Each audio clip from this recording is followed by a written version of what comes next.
another minute.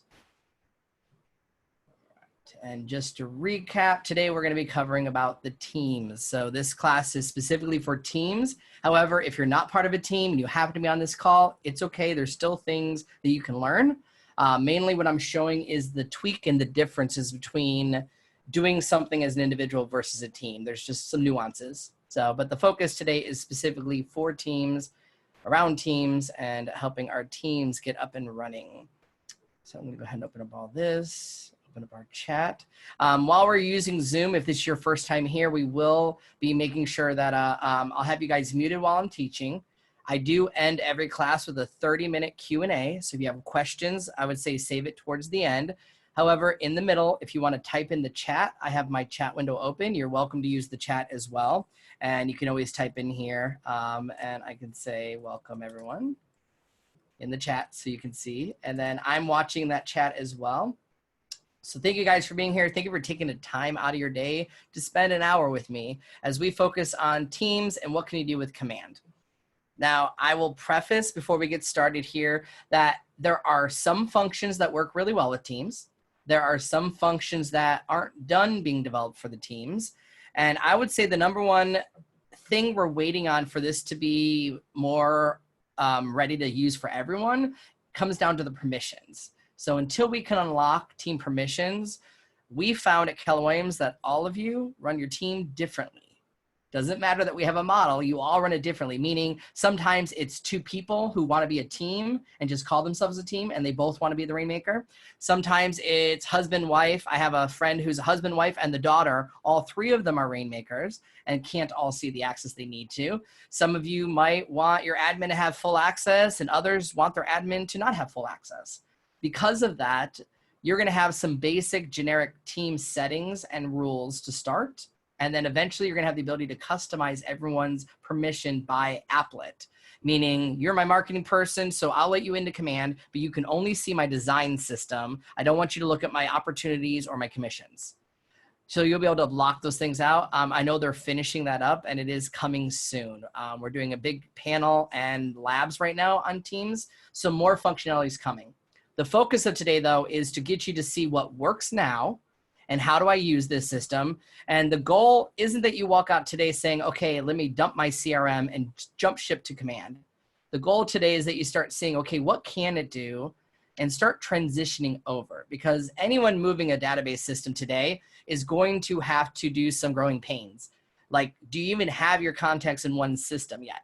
I personally don't. I'll share it. I've been using the system over a year and a half. I'm a big labs advisor, so I build this with a lot of the technologists in Austin, Texas, and I do a lot of things. And the challenge is I personally have a database of 4,500 contacts, and 4,000 are still in eEdge, and I only have 700 moved over to command so far because I still have a bunch of junk and old things that I got to go through. And I have contacts that are in .loop that aren't in my database yet. I have contacts in the MLS that aren't in my database. I have contacts in my phone that aren't in my database yet. So most of us probably have contacts all over the freaking place. The goal is to start moving things over. And if you want a priority list of what should you be working on today when we do this training, I would start focusing specifically on your current clients so that you can start doing stuff, because most market centers have moved compliance into command, meaning you're going to have at least a contact, an opportunity, and have the ability for them to see the contracts that you need for compliance. I would start with my current clients. I would then go to my past clients so that I have a system to follow up with them, because we're going to show you a system to follow up with them. And then I would start working on then getting more leads in and how do I add everybody else? Because I promise you, if your database is huge, you're going to have some people that maybe don't need to be in the system just yet. So it might be a bunch of stuff that you're not ready to bring in, but the goal is that you come out with a plan today. So I'm going to get started with command. And if you've never been to command, it is agent.kdb.com. Now, everyone uses different systems, so I will show you ways that we can sync with the current system, meaning if you use Brivity, if you're using Contactually, if you want to use one of the other database systems, there's ways to sync your contacts in, and I'm going to show that in a second under settings. But command is a lot like your smartphone. So I've got my smartphone here. By the way, smartphones, we only have two choices, iPhone or Android. You're on one of them. And that one device is your ability to have all of the stuff that you want. It's your ability to have all the things that matter in your life. And as Jason Abrams calls this is the remote control of your life. And that remote control of your life is one device with all the apps and things that you want in your world, meaning my Facebook, my email, my contacts, my text messages, my photos, everything that I want in my life is in this one device. Well, the goal of Command is we don't have that in real estate. So even before we started using Command, this was the real estate world. I sent a text message from my phone. I then sent you an email from maybe my phone or computer. Then I sent you MLS alerts from my MLS system. Then I send you to my website, which may or may not have been with KW or a third-party company. Then I sent you an app, which didn't talk to any of this. Then I sent you a contract system, which was probably dotloop or another system. Do you see we're right there? That's 6 systems right there that didn't talk to each other.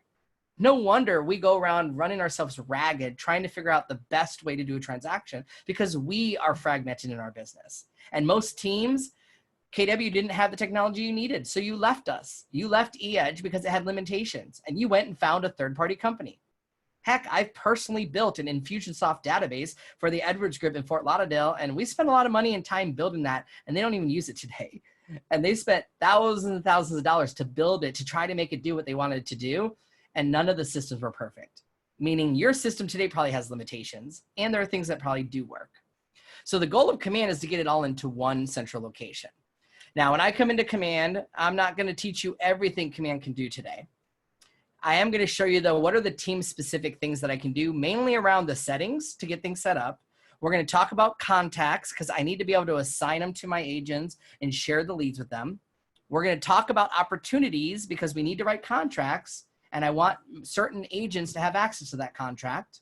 And then we're going to talk about actually even doing ads and things from here so you can generate leads and start saving you money on lead generation they might be doing.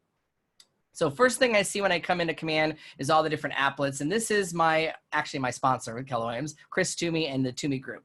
He's got about 6 agents that work under him. He's a big mega agent.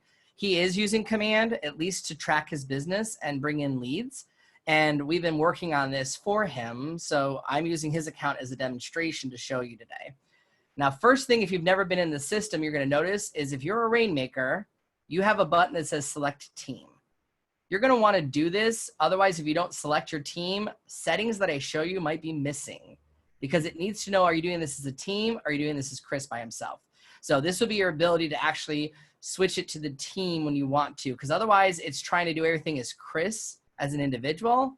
And when I select team, it will show me all his team members. So if any time in the system you notice that it's not showing the team members or you're missing team permissions, odds are you didn't select your team from the top. So it's usually the first thing I do when I log into the team command. I've got some questions here. Okay.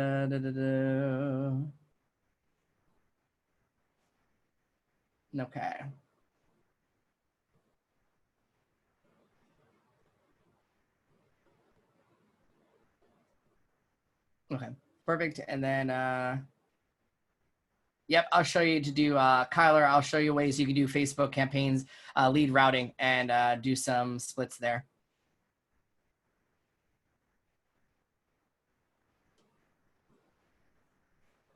Oh, if you've forgotten, Marina, you just come up to the top and just select it from the top. So if I didn't select the team name, if I hit clear, it just says the word select team.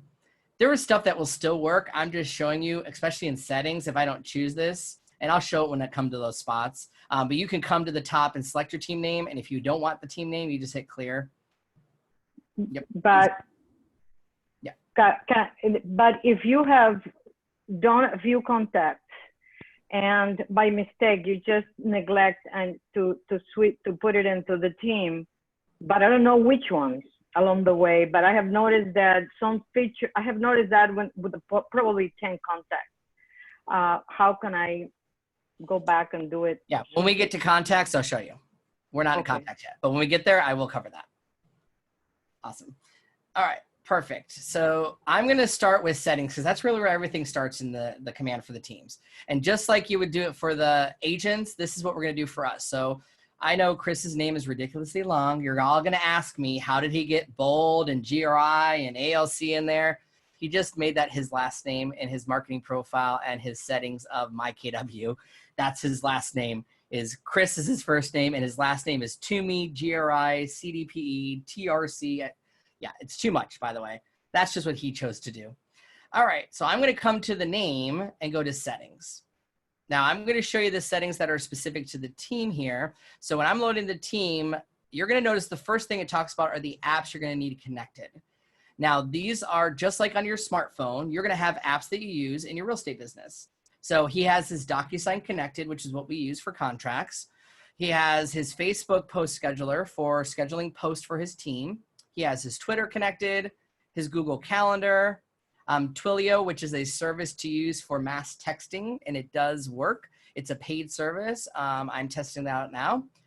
Chris actually uses Office 365, so I'll show you my contact card in his system because he has any emails we've sent each other in there. And Office 365 just goes and gets Outlook. So Office 365 only connects the Outlook email and brings in emails into the contact record. Talking about database, if anyone ever used eEdge, or you still did, if you're a smaller team and you kept with eEdge, you can sync with Command. Gmail would sync if you use a Gmail address, like your @KW, or like personally for my team, which is the J Team, I purchased a Google domain for J Team Global, and then I bought an email address for them, which is info@JTeam Global. So I would connect that to the Gmail and see any emails we send each other. But the one that's going to matter for the teams is called PySync. PySync is your ability to sync with 150 plus database systems, and it syncs the contacts one of two ways. A one-way dump of all the contacts, meaning bring in everybody from Google and bring it into Command one time, or a two-way sync, meaning bring it into Command, and if I make a change in Command, send it back to Google, and if I make a change in Google or add a contact in Google, bring it into Command.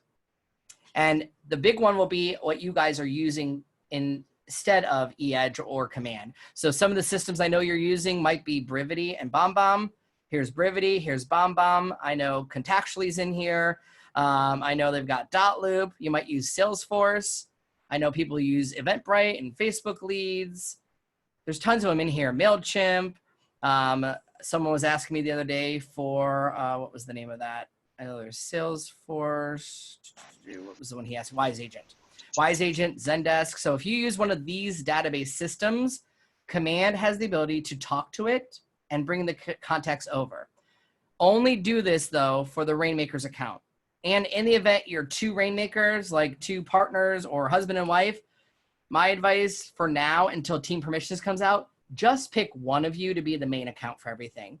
Build it in that one account, and then in the future when we have the permissions worked out, then you'll be able to share resources amongst each other. But that makes it easier for that husband and wife team, or that two partners that work together, or teams that want to have access to things. Just pick somebody to be the main person for the account settings. And then only send the stuff there, because the Rainmaker has the ability to share anything with everybody on the team. What doesn't work right now is having two Rainmakers trying to do the same thing in separate systems. Kind of messes things up, meaning one Rainmaker will see things and the other Rainmaker may be missing something. So just pick one of them, and that will make your life a little bit easier if you're transitioning in. So these are just some that I can use, and I'm just showing you that it's there if you need to. We also have a company called Zapier. I'm just going to highlight it, so maybe you're already using it. It is a third-party company that does something called Zaps, meaning I can go get a Zap from a Roto.com lead or a Zillow lead, and I can bring things in, and Command works with it. So if there is a Zap that you can do in in Zapier, which has thousands and thousands of systems to go sync with, it can bring in leads and things into Command. So I'm not going to teach Zapier today, but I want you to be aware of it. So if you know what it is, if you've ever used it, Command has the ability to have things zapped to it, and you can use it with Command. So these are the settings that you have. The main one I would say is just get your contacts in here, and don't start with everybody. Just bring in the ones that are important for now. He is doing Facebook ads as well, so he has his Facebook ad manager in here. We're not using Twitter. If you use Google Ads, you can do that. MailChimp is available as a paid option if you have a MailChimp account, but it only works if you have the paid version. And we all get now a new Command email for smart plans soon for mass emails. That lets you do 5,000 emails a month for free and has a upgrade cost when it's time. So the settings I want to focus on, though, are just what's related to the team part. So we're going to come to command settings on the left, and we're going to start with the add an admin button. So there's the ability to add an admin. You're allowed to add 2 people. Now, let me preface, this doesn't work if your admin already has a login to command. This is for people outside of command, and it's not for transaction coordinators. It is for basically my marketing person or an admin who isn't in command yet, doesn't have a login, and I want to give them a login and have that person act as the rainmaker. You can add an admin up to 2 of them. And there's a new ability now to remove somebody as well that we'll be able to address. All right, I've got some questions here. Yeah, if you do any campaigns for newsletters, it does make you connect MailChimp, Cody. I'm not using MailChimp inside of command, honestly, because it's not 100% operational, and I'm waiting for them to fix, or I roll out, I should say, our mass email system. And I personally just use MailChimp directly.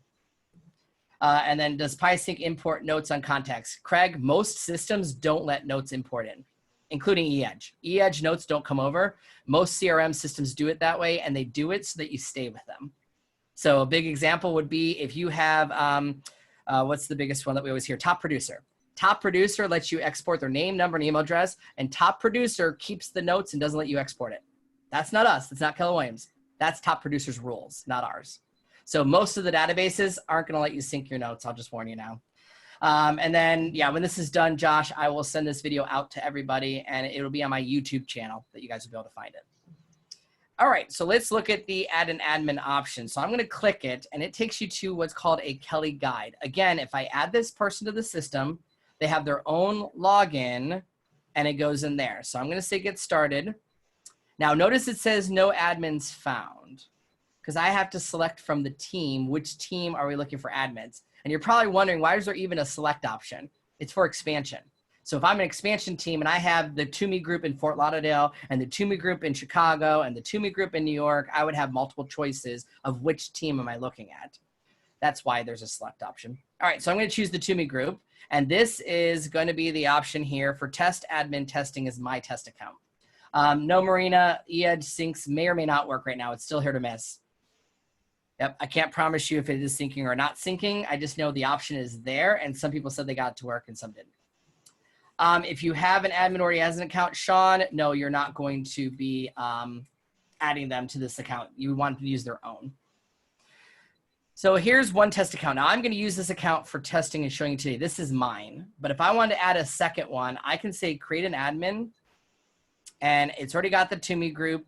Chris is my rainmaker. And I'll just say for this example, I'll put myself, Jay Cermak, and I'll use the email address of jcermak@me.com, put in my own password.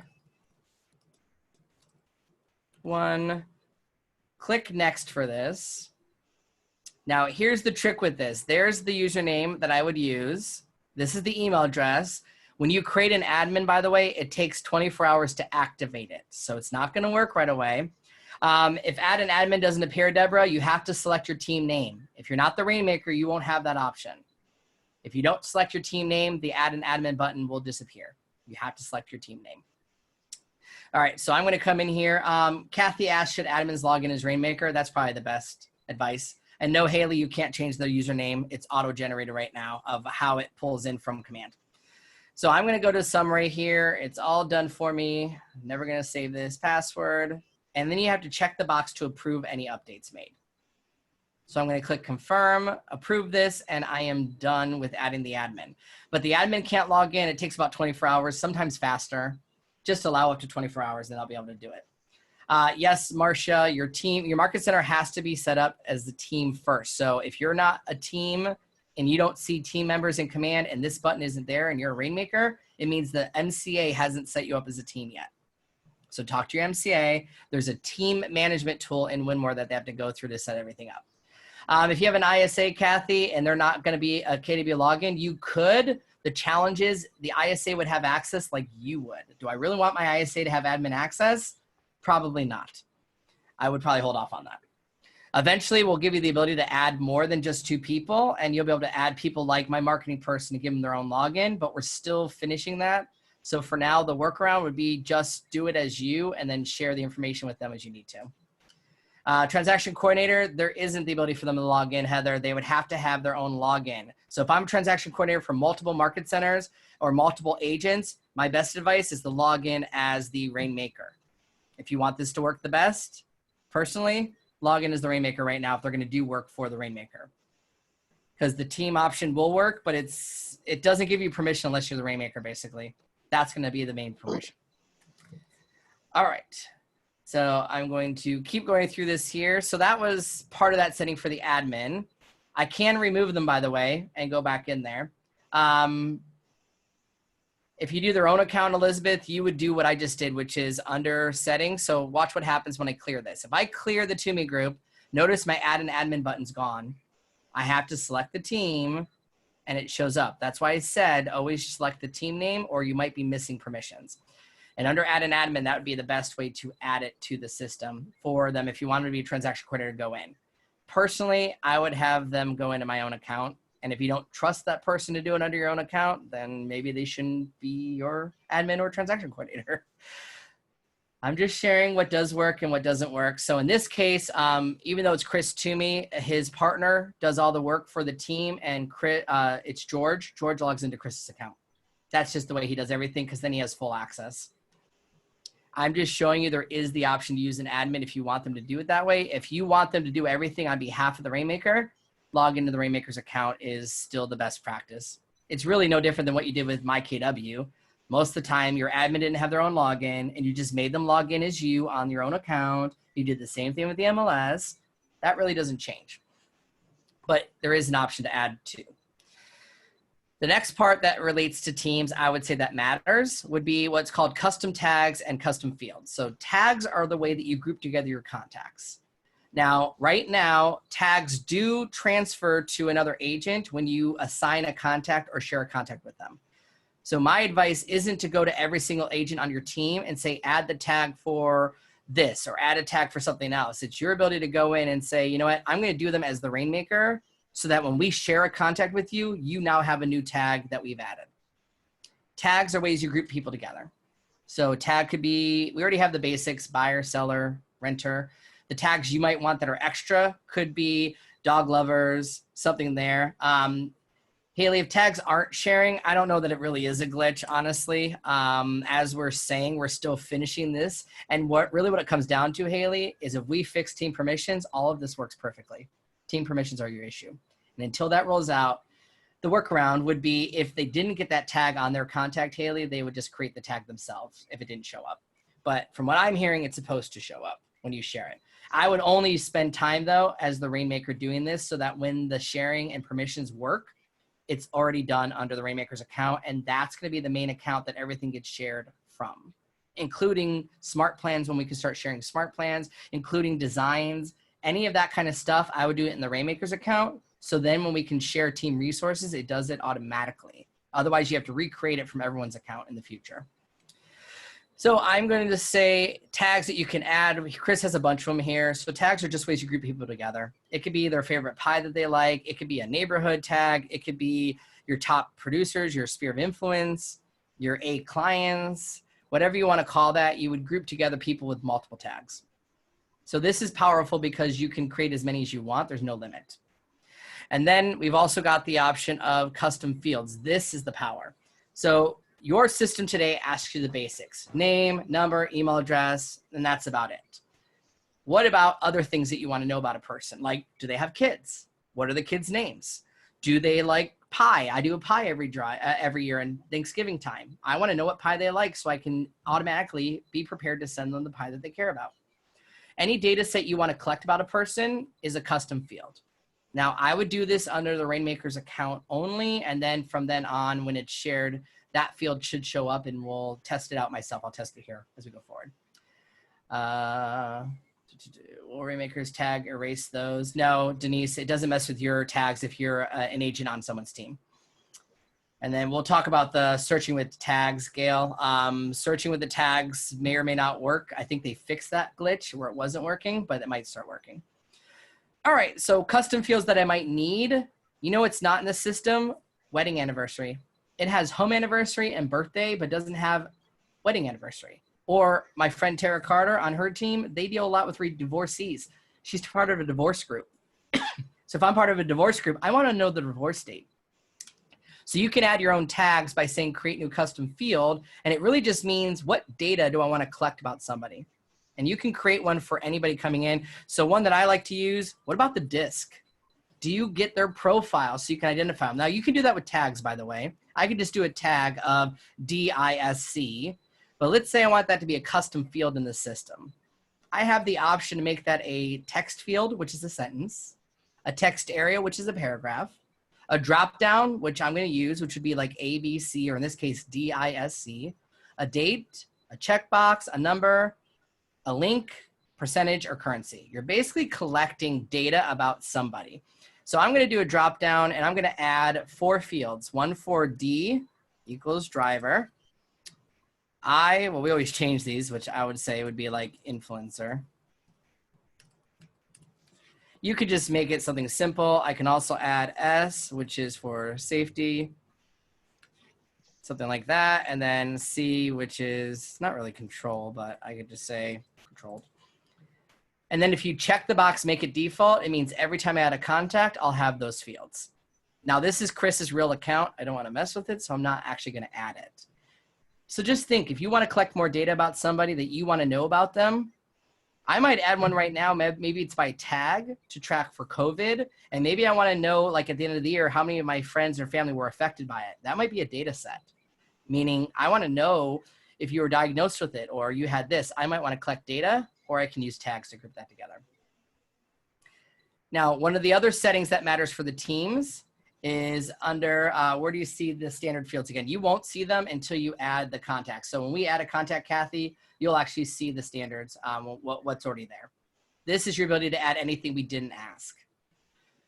So I'm going to come down to sales pipeline. Now, I've heard, even though you have the team option at the top, some of you are going to see this team permission button and some of you won't. I don't know why some do and some don't.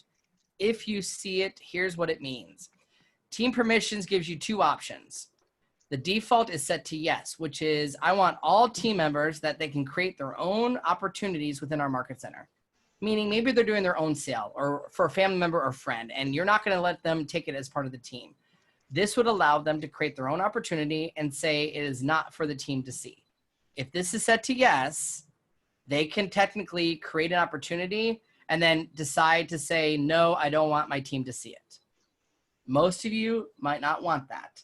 So that's why Chris's settings are on no, which means no, I want to see everything. And the green sheet's the part that actually matters as far as do I take a split or not. So yes, the default, Craig, is that all team members right now, and I'll show you, it defaults with your team name in there, by the way. When we create an opportunity, you will see what I'm talking about. And most of them don't know. All that happens to the team name is if this is set to yes, there's an X next to the team name that can allow them to not show you that opportunity and the team would not be able to see it. Or else the no button just means it's grayed out, you can't exit out. The team will see it no matter what. I'm just showing you it's here, but what I find most of you do is you select who can and can't. So that option would be under select agents, meaning I want George to see everything. I want to make sure that Carlos has access and create his own opportunities, but I want these 3 people to not be able to create their own opportunities. I just said on no. I will warn you with teams, it's fine with the default because you just don't teach them to exclude themselves out, but no would be an option that says, hey, we see everything and it shows up in the team pipeline. I don't think many people are determined to not share with you what they're doing of their sales. But that's only if you see the team permissions. If this isn't there for you, it could be you only have 1 person. I don't know if it takes a couple, but like I said, some people saw it and some people didn't. I'm just covering what's here if you did see it. If you can't see it, Haley, it might be your team's not big enough. And if it's not there, everyone's is defaulted to yes. So I don't know if there is a way to get it, Haley. What you'd want to do then is email support@kw.com to see if you can get that enabled for you. All right, so the next thing we deal with is you don't have to do anything with opportunity settings, and we have to do anything with agent sites. This section under agent sites looks like it has data about your team. It does not. It's a facade. So ignore those 2 settings. They don't do anything. The next part that matters to you is called lead routing. Now, I'm going to show you lead routing, and I will say there are some bugs with it right now. So it may work, or it's possible that it doesn't work. And if it doesn't work, start thinking about what would you want this to be. So lead routing is intended to be, when I have a new lead from Facebook, I want you to route it to this agent or this person for buyer leads, this person for seller leads, and have it automatically route for you. At least start thinking about what would I want this to be. So when it does go live and work, you would have it already set up for yourself. And if it works, great. And if it doesn't work, they're working on it. I know they're aware of it because they just rolled this feature out about a couple weeks ago, and it's supposed to be working. But in case it doesn't today, email support@kw.com and I will show you how to create what we call a route. So the route would be like, what type of lead? And the reality is you're going to treat some leads differently than others. Meaning if it's a internet lead from Zillow, I want to call in 5 minutes or less. Yet if it's a referral from a family member, I don't have to call them in 5 minutes. I already have the referral. Maybe I call them within an hour or 30 minutes. Or maybe if it's a sign call them within 30 minutes. Like whatever rule you want to set, you can have as many routes as you want. And most of you might have one route for Monday through Friday between 8 and 5, and then do something else in the evenings or weekends. Thank you, John. John says lead routing is still not working, but I'll at least show you how to set it up so it is when it's ready. Zillow leads don't come into command, and they already route them to us. Yeah, they're working on Zapier. There's a workaround with Zapier. You could program Zapier to do a zap by email, which means anytime you get an email from Zillow as a new lead, you can have it populate to command. But I'm not here to teach that today. If you go to the command, you'll be able to get some stuff there. Jordan just said his audio cut out. If we don't want any agents to see the full pipe, oh, they won't see the full pipeline, Jordan. Your agents can only see the pipeline that you assign to them. You as the rainmaker will see the whole pipeline. What that button was is if they create their own opportunity. Will they have the ability to create their own opportunity and hide it from you is really what that button means. No, if they're on your team, they don't see the pipeline. Only you see the pipeline. They will only see what you share with them. Can't the team see all leads in the lead pool? Possibly, Haley. I don't know the answer. I'm not the lead routing expert yet. If you're unclaimed, possibly. All right, so let's create the route, and I'll show you what this will look like. So start thinking. Look at what this can do. Even if you don't set it today, I'm just showing you what it's going to do. Start putting down on paper, what is your policy? You probably already have a policy. What do you do, and how do you handle internet leads? How do you handle sign calls? How do you handle open house leads? How do you handle Facebook leads, Zillow leads, Truly lead? Like, how do you handle any lead that comes in? So let's say I'm going to do this for Facebook leads, and I'm going to call this route for Facebook leads. And I have a couple options here of routing. Random, which basically kind of goes in order. So it would just be kind of like, hey, this person gets it, then this person gets it, then this person gets it, but it never gives it to the same person in the same route. So it's kind of, it says random, but it really just means kind of like in order. Then it's got the option of weighted random, which basically just means, hey, I want Chris to get more leads because he's the rainmaker, and then the next person would get the other leads that are left. I don't use that one. Or first come, first serve, also called jump ball. First come, first serve would be maybe for the weekend. It's 8 o'clock on a weekend, and because it's 8 o'clock on the weekend, here's the lead. Whoever gets it, gets it. And whoever claims it then owns the lead. So I think with what Amanda was saying, will the people see that? Or who was asking? Haley. In the lead pool, I bet you the first come, first serve is where they would see that. Of just, hey, here's the lead. If you want it, claim it, and now it's yours. So then we've got random and stuff here. I'm going to keep it on the random one. And you can set it for all day or a specific day. Maybe I'm just going to do this for Saturday only for the weekend, Saturday and Sunday. And I'm going to set a specific time, either a custom time or all day. Maybe if the lead comes in on the weekend after, let's say, 5 p.m., 5:00 p.m., and then I'll do this until 5 a.m. the next day. Then they have time to collect it. So what's their deadline to do this in? I guess it won't like that. So I guess we'll just do it till 11:59.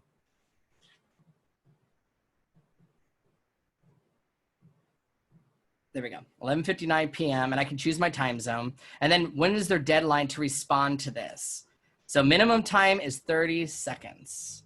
So it defaults to 3 minutes. I'm okay with 3 minutes. Maybe I make it up to 5 minutes. We know if it's a Facebook lead or internet lead, the faster it gets responded to, the better. So I'll click next on that. And then lead sources. Do you want it to go to all lead sources or select one or select all? So coming soon is the select all button. So select your lead source. So I'm going to type in Facebook ad lead. You can type more than one lead source. Maybe I do the same thing with Zillow leads. Maybe I do the same thing with Trulia leads if they're in here. Now I know what some of you already asked me. Can you add your own lead source? Yes and no. So there is no button to add it, but if you import a list of leads or a blank, basically import wizard in contacts, which we're going to go to next, if you import it in and put a lead source that you want, that will create lead sources for you. There's a workaround out there. If you look up Scott Leroy's videos, I believe he has one on it for Scott Leroy Marketing on YouTube that shows you how to add lead sources. If you just Google command add lead sources on YouTube, I'm sure you'll find people who've already done that and figured out a workaround. But I'm just going to stick with the Facebook ad one here. Click next. And then it says, who are your agents on this? Who do I want this to get? So I want this to go to Carlos, Chris, George. Save that for them here. And that is going to now create a lead that says, hey, anytime on Monday or Tuesday, oops, it was supposed to be Saturday or Sunday, between 5 p.m. and 11:59 p.m., if any of these leads come in, route them to this way. So the goal is to have it active or closed so to be able to go in there.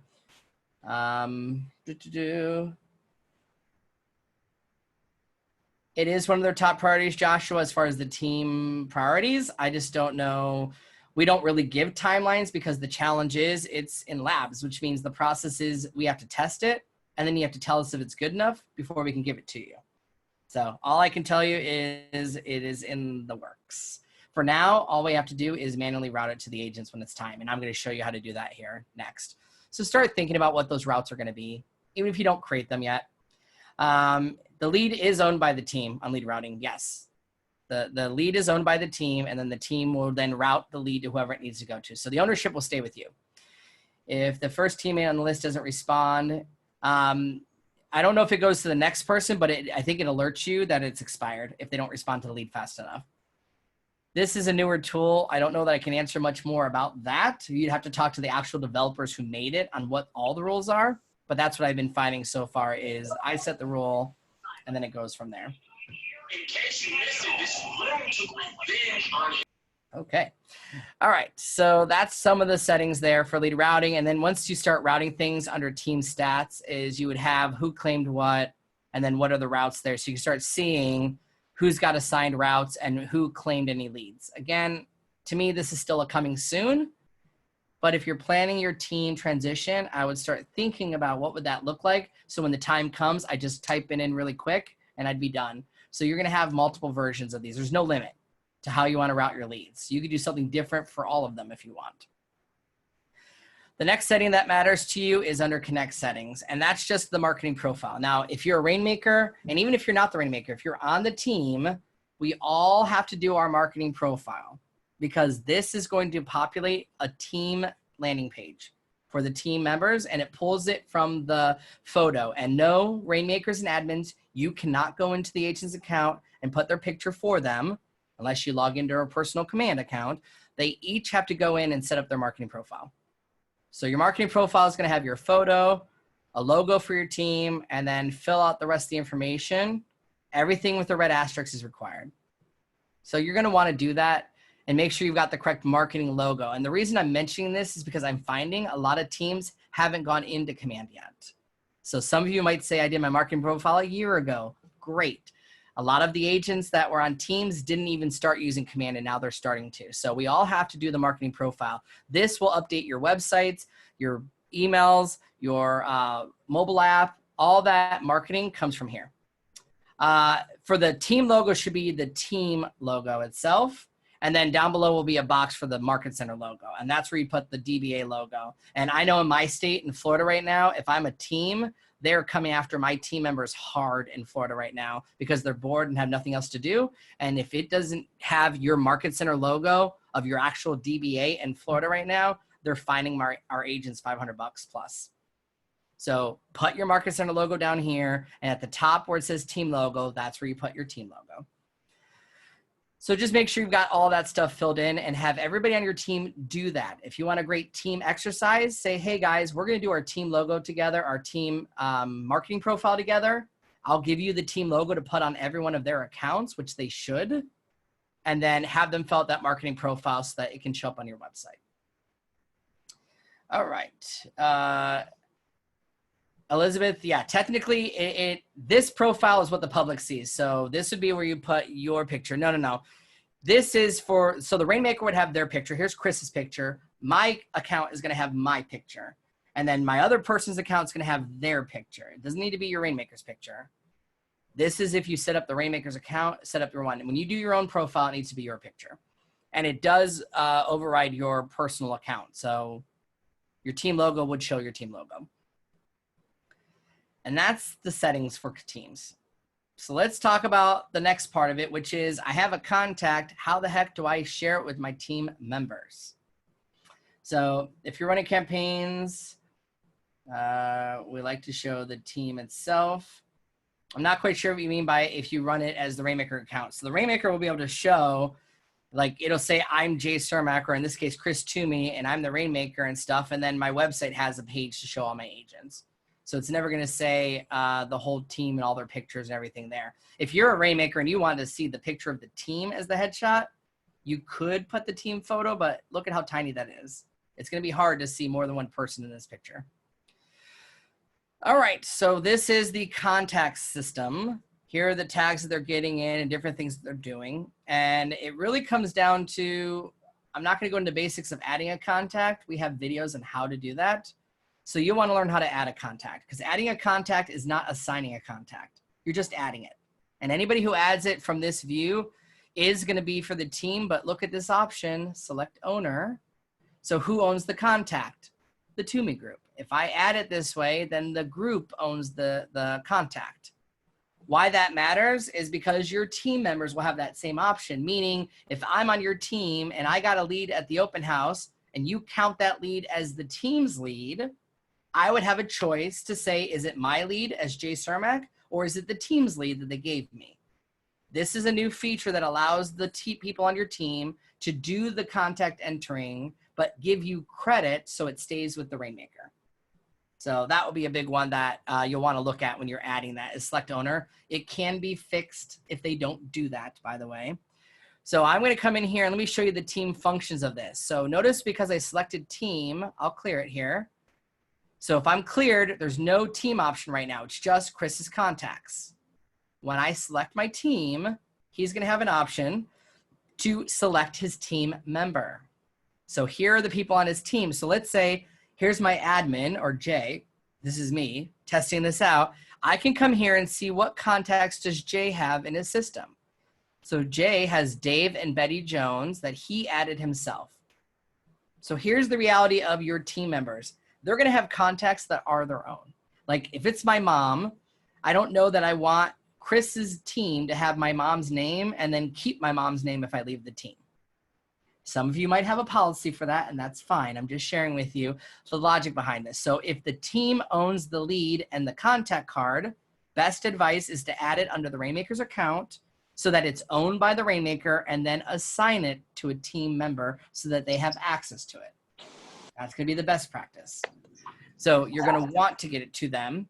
And then you're going to have the option of, but they can change the ownership later. So like if I come to Betty's record, even though it's owned by Jay, so it says owner right here, notice I'm only able to view it because it's not my contact. So you'll see all their contacts, by the way. They can't hide a contact from you. You just won't have access to edit it. But the agent will have the ability to change the owner of this. So if it was really your contact and you go, hey, Jay, I see Betty here. Remember, that came from the team. Our admin or Jay will be able to go in the system and change the owner to the team. So you'll be able to see it. They can't hide the contacts from you. Now, this only shows me the contacts that they created themselves. It doesn't show contacts I assigned to them, just so you know that. So I'm going to flip this back to show all people. Now, let's just say for this example, I'm going to add a contact really quick. So let's say I add Kathy Jones. So Kathy Jones. I'm going to add an email address here and say Kathy@jones.com. And then the owner of this example will be the To Me group. I'll mark it as a lead. And then for the tag, I'm going to put in one for test. I'm only doing this so I can assign a test contact. All right, so test, create. So Kathy Jones is now added to the database and owned by the team. So my job now would be to search for Kathy. So I'll just type in her name, Kathy Jones. Here's Kathy Jones. She's got an L next to her name because she's a lead. I'm going to click on this. When I click, notice you have a select bulk action. When I don't click it, there is no tool here to assign it to somebody. So I'm going to check the box. And then I'm going to come down here and there's two options. One for share contacts. If you share the contact, I'm not seeing the note show up. So I find the better way now is to assign the contact to somebody on the team. Because I want to assign it to them, but I want to own it. It's my contact. I'm just letting my admin or my buyer's agent have access to it as well. So I'm going to assign it. And then we're going to assign it right now to who is the agent on that. So I'm going to select it from the team, which is going to go to me, the test admin. There's test admin. Set claim to the following contacts, Kathy Jones. Assign. So I'm assigning it to them. And I'll show you how this works to the other person. So now I'm going to go in as the admin. I'm going to switch this over to incognito window. And I'm going to go in as the admin to command so you can see what the admin would see. I'll show you, Angie, what happens. So I'm going to go into test admin, which I already have. So my admin is this one. So I'm logged in as one of the test admins. I'm going to come in here and I'm going to have a new lead in the system. So if I come to contacts, okay, accept, and look right here, this is why it matters. If I assign it, it shows up in their contacts instantly. If I share it, it doesn't show up in their contacts. They have to click a button to see it. It's part of the reason I like the assign better. So there's Kathy Jones. I'll click on her here, and I don't know if it's because I'm admin that I have the edit pencil. That could be it, Haley. It's possible that you sent it to them, but that permission may not allow them to edit it, but because I'm the admin, that might give me extra permission right now. So that's one example of here I can come in and work this lead, and here's everything that we did. Here's my ability to release that claim, by the way. So if I said, you know what, I don't want this lead, I can release it back to the Rainmaker and let them assign it to somebody else. No, we don't get a notification right now for this, Elizabeth, because they haven't given me the ability to set notifications for this. So my advice would be to teach them to log in every day and check for any new leads and let them know somehow until the notifications are turned on for that. So let me come back here really quick because I'm going to do the same thing but assign one of these. So I'm going to come to all contacts and I'll share it this time. So you see what happens when I share a contact. And just for this example, I don't care who it is. I'm going to share, let's say, John. I'm going to choose share contacts. Now the share button has this button at the bottom for edit. So I'm going to share it with my team member, me. And if I check the box can edit, they have the ability to edit it. If I don't check it, it means they can't edit the contact. If they can't edit the contact, that means they can't update the phone number, email address, or any information about the person. And you have to, or your admin has to as the Rainmaker. So you might want them to have edit capability to edit the number or collect more data and edit it to add more information. So I'm going to leave it off, click share. And I'm going to go back to that account because I want you to see what happens. When I do this and I log into my contacts, he's not there.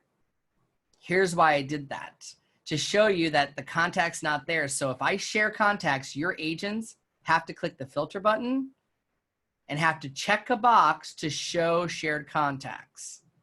You're going to see a bunch when I do this. And when I hit apply, it then shows me who was shared with me. So now here are all the people that were shared with me. So I like the fact that if I assign it to you, you will see the new person in your contacts instantly. If I share it with you, you then have to say, hey, click here and assign. I'll show you the assigning of the tasks, Haley, in a second. All right. So that's just your ability to share the contact back and forth. And then I'm now looking as the person on the team. So who we shared was Let me fill this back up, was John Gillen. So now when I look in the system, here is John Gillen, and here's the information I could see about him. And notice I don't have the edit button, view only. So I don't have the ability to edit that contact. If you don't let them edit it, guess what? Then you have to edit the contact later to update their email address or their phone number or any information about the person. Okay, so that is just the ability of sharing versus assigning contacts. And I know some of you said you've been testing that. My advice would be to click theirs. Share to the Smart Views. No, Smart Views, they set themselves, but yes, what you could do, Chris, is they can set this filter with that shared button checked. And then it does have the option to save Smart Views. So correct, your team members can just save that button once, and every time they log in, they'll see what was shared with them as well. So that would be a workaround for now to get that to work. All right, let me come back to Chris really quick. So that's pretty much the contact sharing and stuff back. I've also tested this out for notes. So if I come to Kathy and let's say Chris talked to that person and added an activity, I am finding you can see the notes, but the challenge is it doesn't tell you what happened. So my advice when you add an activity, regardless if you're the rainmaker or the agent on the team, add an initial next to it. So I might just say, spoke to Kathy, sending lead to Jay, and then dash CT for Chris Toomey, or I can just say Chris. I'm going to click save on that. And here's the reason I'm doing that.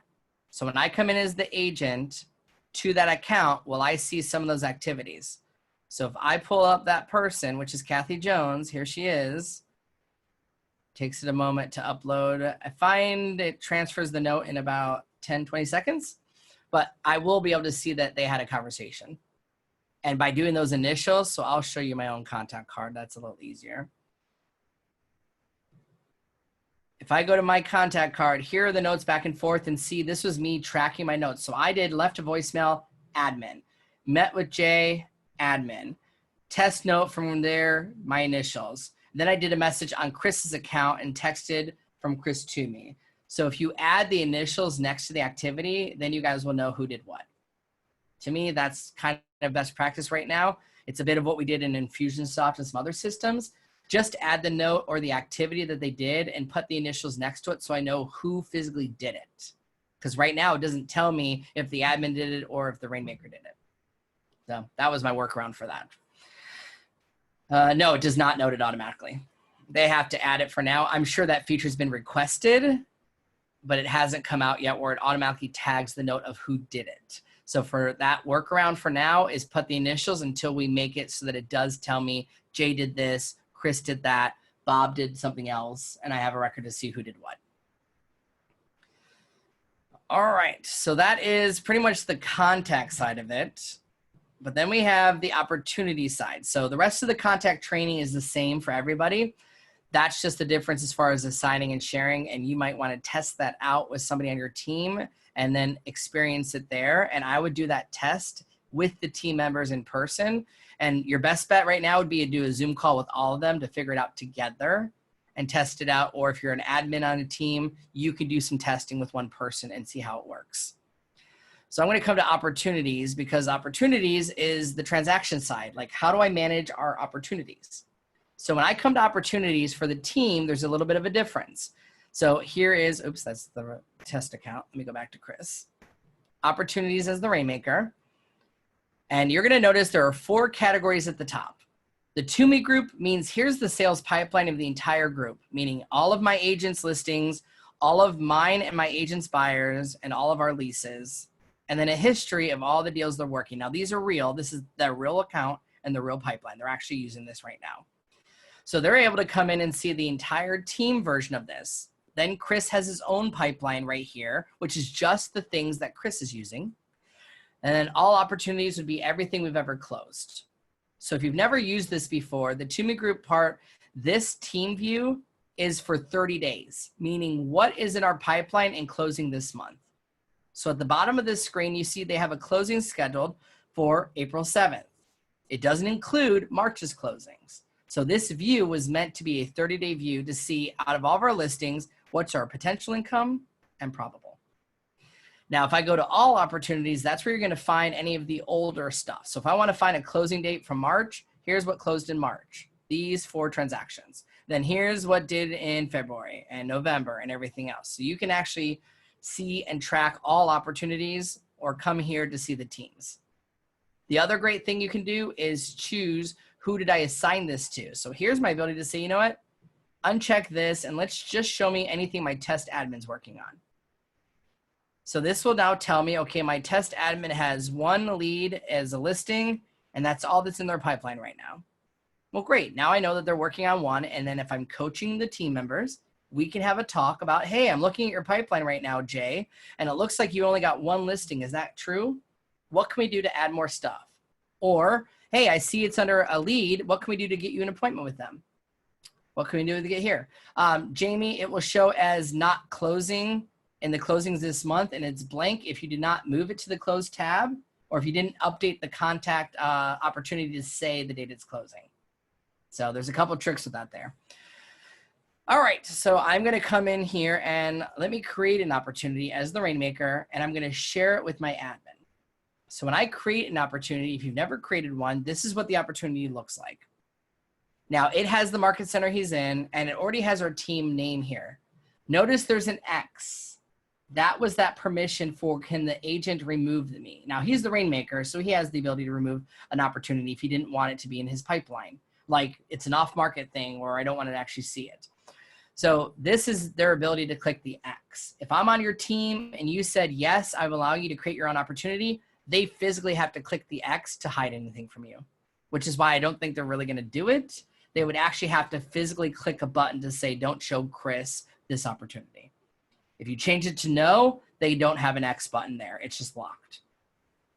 Listing types, listing, buyer, landlord, or tenant. What side of the opportunity is this? So I'll say listing. Chris is the owner. And then I would choose the client's name. So let's choose Kathy. We just added Kathy to the system. So I would choose Kathy Jones. There she is. Now she has to be in the system to create an opportunity. Listing name, I'll just say listing test as this example, but typically you put that as the address. And then the part that matters to you, I'll say 3% commission, is the bottom part where it says assignees. You can assign more than 1 person to this opportunity. Here's the trick. Assign it to everybody who you want to see it and who you want to have access to DocuSign. So if I assign this to the admin and I go and assign it also to George, and I go ahead and assign it to William, all 4 of us would be able to see it in our opportunities, and all 4 of us would be able to go into DocuSign and access the room in DocuSign.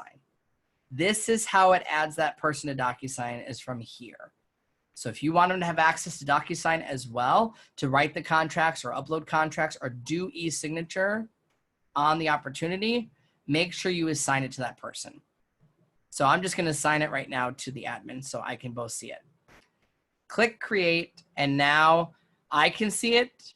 And if I come into my agent's account and refresh here as the agent and I go to cultivating, here is the test, and the admin, the agent in this case, has the ability to see this as well.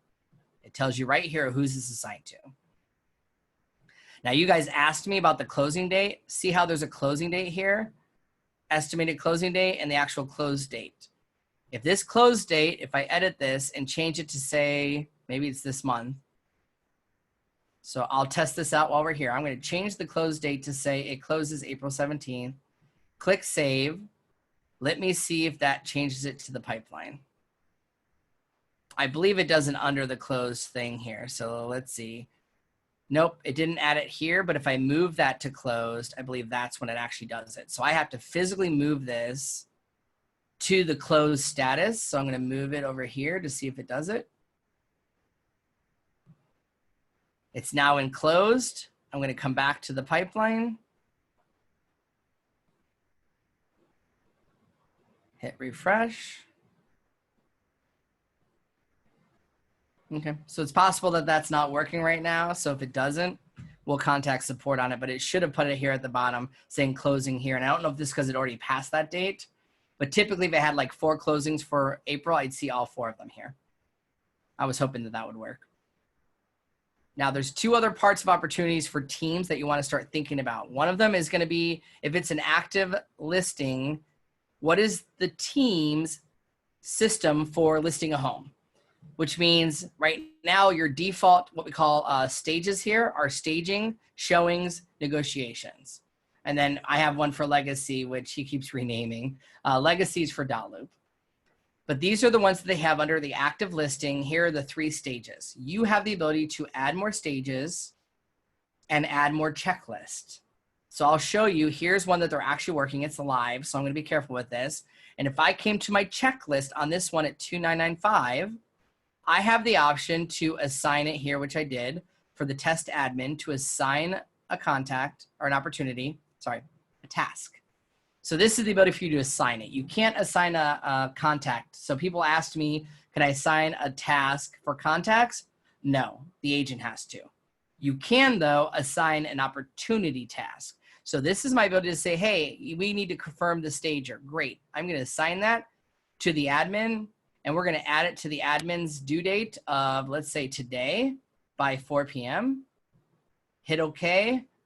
Close this out, and guess what? My admin, when they log into the account, which I'm in right now, comes to tasks and opportunities, and I'm going to see that I have a to-do list today, which would be due today, confirm stager. So if you want it to show up in their list, you have to do it in the opportunities. We're working on that, Sarah, to assign those to be templated. That will be something that's coming soon. It's going to be part of Smart Plans. Smart Plans will be able to trigger activities and tasks coming down the line. Now, the other part of this, just to share with you, I'm not going to show you all of how to do it. So let me come to active again, and you have the ability to edit this stage. So in the right-hand corner is edit stages. I'm sure the teams already have the ability to actually have their stages set and their checklist for everything they do in a listing and a buyer transaction. No, Angie, they don't have to be added to the opportunity to assign the task to them. You can assign the task to anybody. They just have to be on your team.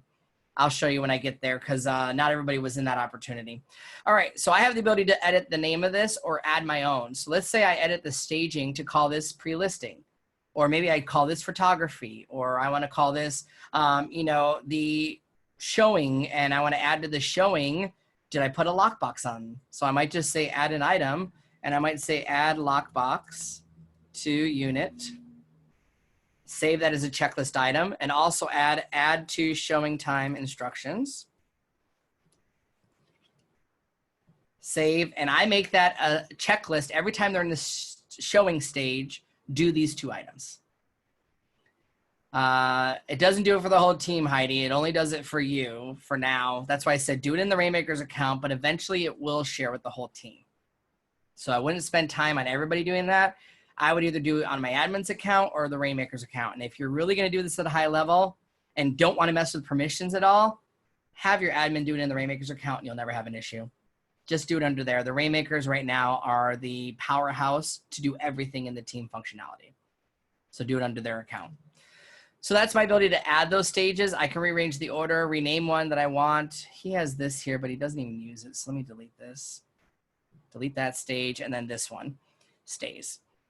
Go back to active listings, and now I have a checklist. So if I now see we're in the showing stage, and let's just pretend for this deal, for Robert, here's that checklist again. And this opportunity, by the way, is only shared with Chris Toomey. See how it only has Chris's initial? It would have to have everybody else's initial onto it. But the task item can be assigned to anybody on my team. Doesn't matter who. So I can assign it to any one of the agents. Doesn't matter who it is I assign it to. So they don't have to be on the opportunity. You can assign anything to any of them. And it does need a due date, though, to show up on their task item list. So let's say I do it by 3:20 tomorrow. Okay, close. It's been assigned to that person. And that admin's going to come into the account, go to tasks, and then they would see what their to-do list is. So you're going to have to spend some time on the opportunities and start programming that.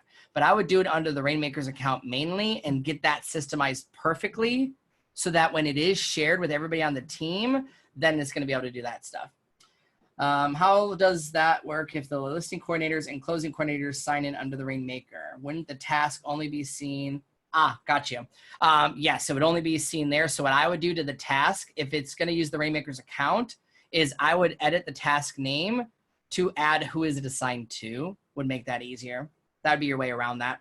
So if it was, task was add lockbox, I might do add lockbox dash J, and then add lockbox dash Sarah, and add lockbox dash Leah. Whoever is supposed to do it, just add it to the task list name. That way, if they're using the same Rainmaker's account, you'll know who is supposed to do it. That would be the workaround for now. Are trigger dates available, for example, X number of days before closing? Soon, Paula. What it's going to be is a smart plan. You're going to be able to enable a smart plan saying, when I have a listing, in 5 days, remind me to do the seller's disclosure. Within 10 days, do the order into the appraisal. Whatever that is, those due dates are going to come from a smart plan. So stay tuned for smart plans on that. Well, we went over a few minutes and I didn't have the time to show you the Facebook ads. However, the good news is I've already done videos on this. So let me share some resources as well on more things for the team to do. So first thing I'll share with you is on YouTube, I have an entire playlist just for team training. So you guys saw the 1-hour course. I'm going to come to YouTube and type in my name, Jay Cermak. And one of my playlists, if I go to Jay's channel, here he is. I'm going to go to the playlist. Hi, my name is Jay Cermak. Hi, Jay. Okay, playlist. And one of the playlists in here is specifically for teams. Here it is, Command for Teams. Everything I taught you today has a small 5-minute video, and I have longer classes with the recording of this entire class. So I have a 2-hour version of this class I did previously that has even more information in it. I have the ability how to add a team page to your websites, how to use team chat and opportunities, how to assign the opportunity, share a contact, add an admin. Everything I taught you today is also broken down here. I will share the recording of this.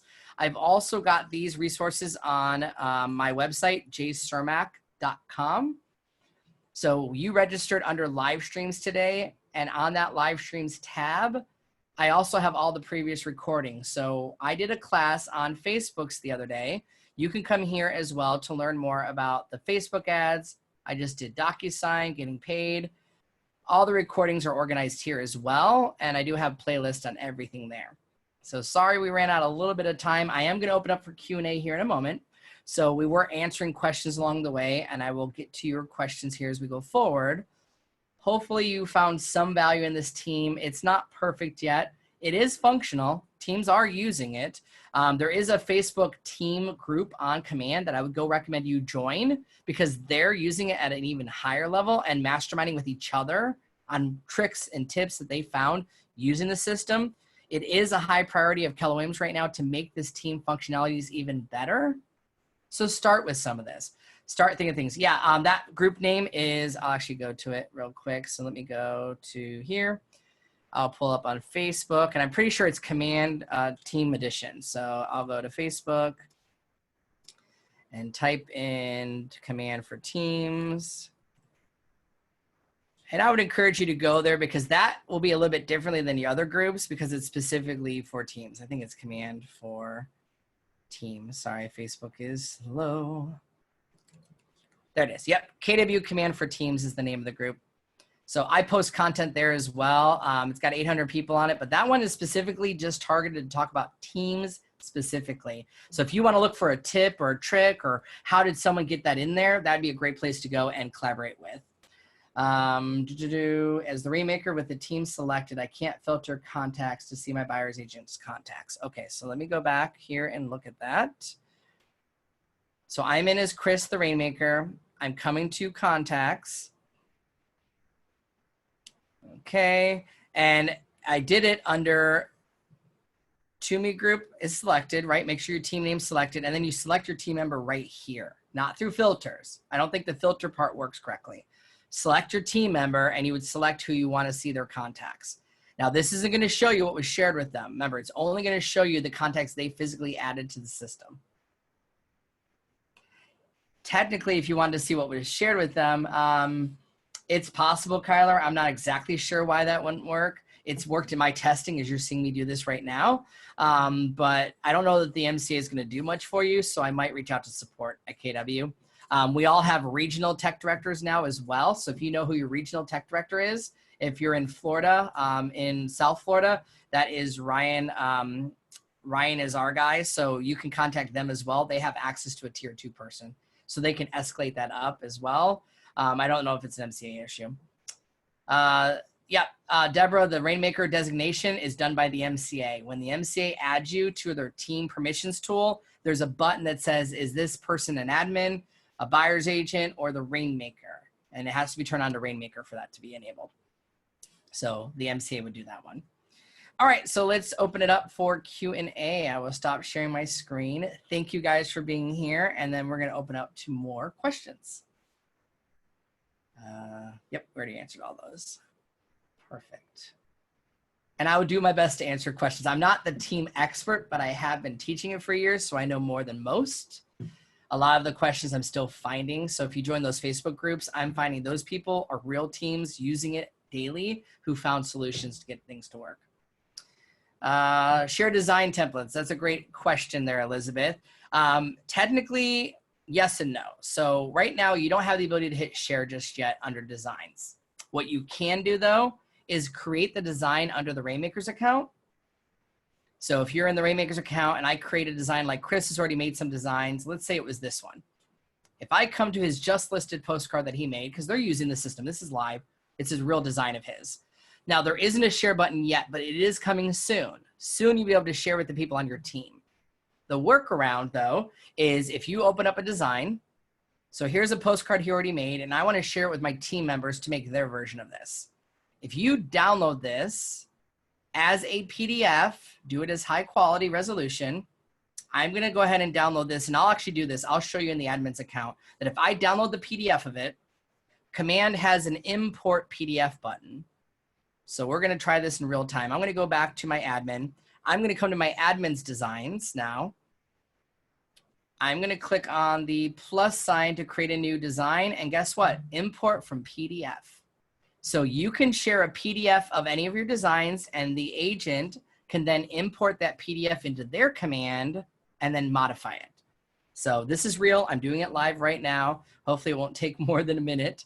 And I'm going to go into my admin's account and I'm going to share this design with her or him and allow them then to edit the design. So right here, import, I can drag and drop it. So I'm going to go get my design, drag the PDF right here.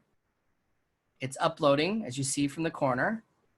Now it might take it a minute, but I did this yesterday for a design in my MCA's account and the design edited perfectly.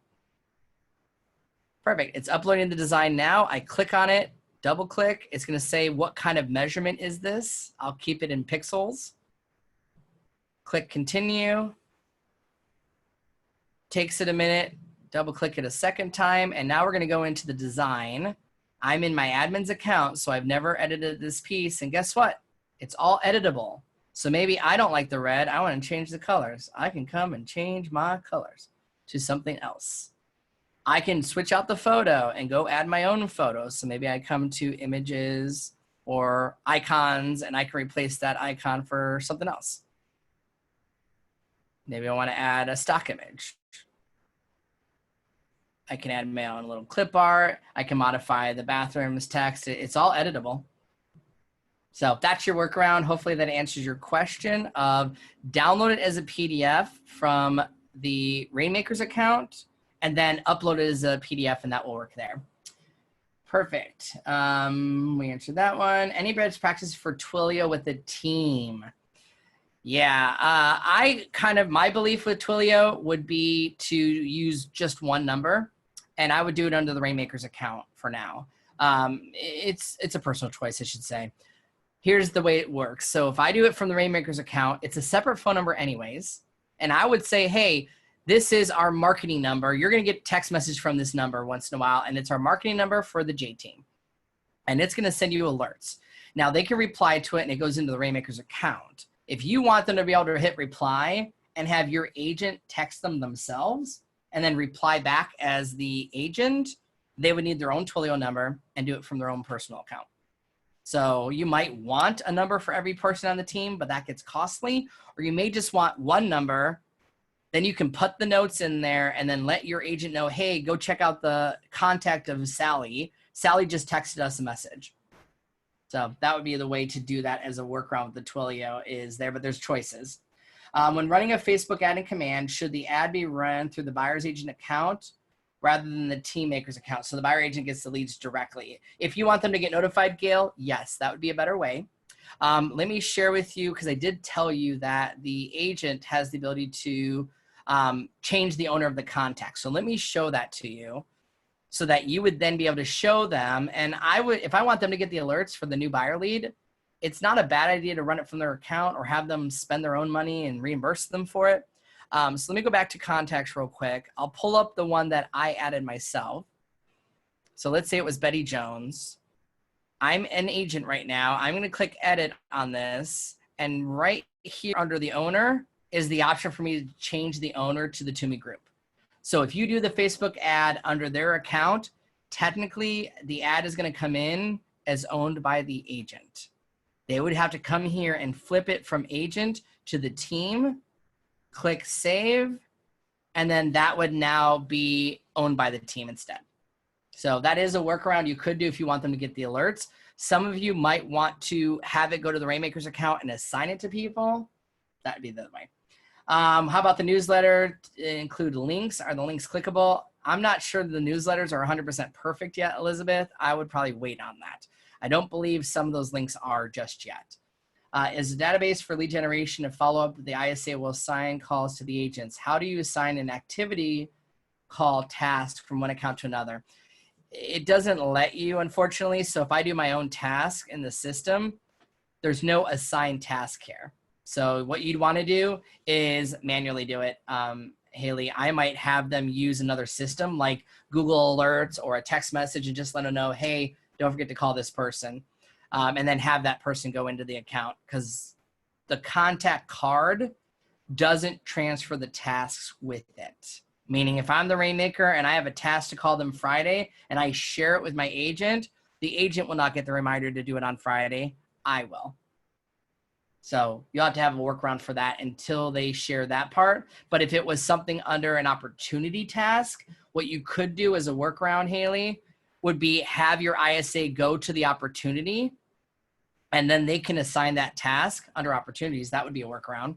So if I came to cultivate, let's say it was this one for Adam, click on the task list and you can add an item to this list. So maybe it's just simply call them Friday -ISA, save that item to the list, and then assign it to the admin, test admin, due date Friday the 17th. So just thought of that. That would be a good workaround for now.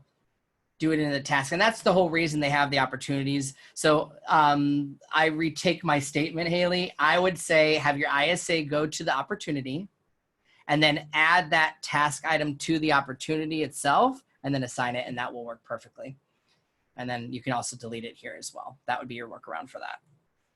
Perfect. In our database. Okay, perfect. We did that. Awesome. Any other questions or things that you might have?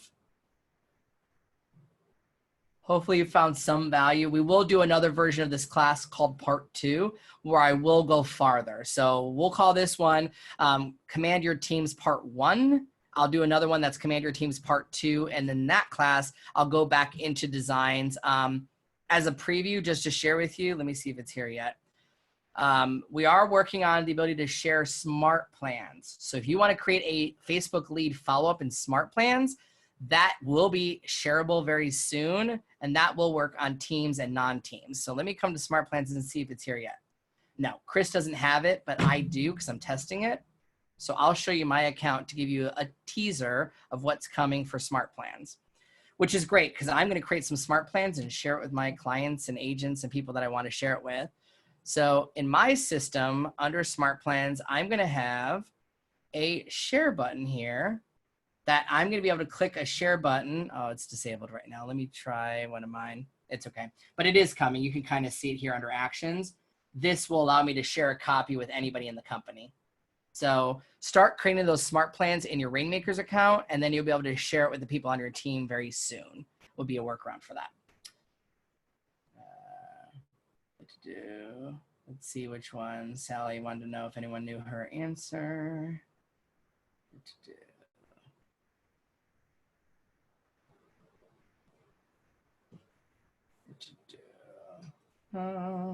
Sorry, Sal, I'm trying to find one you had asked about. Do you have real Volve under PySync? I don't think I saw that there. You can also go to pysync.com and look them up yourself and see if that's in there. So pysync.com. And then I can, where is it? Integrations. Oh, they're up to 210 apps now. Discover all our apps. The other way around that would be if it didn't exist in here, you'd be able to export from that system and import it into command. Okay, so we're looking for real Volve. It is. Oh, no, they're investing in it. I lied. Investigating it. So nope, it's not there just yet. They're trying to get it on their roadmap. So the workaround for now would be to export it as a CSV file, and then you can import it in. And if any of your offices use Scott Lorry Marketing, that's who we did that for Chris's team. Scott Lorry Marketing for free. If you're a paid member of your office, we'll upload contacts into the system for you. All right, perfect. Okay.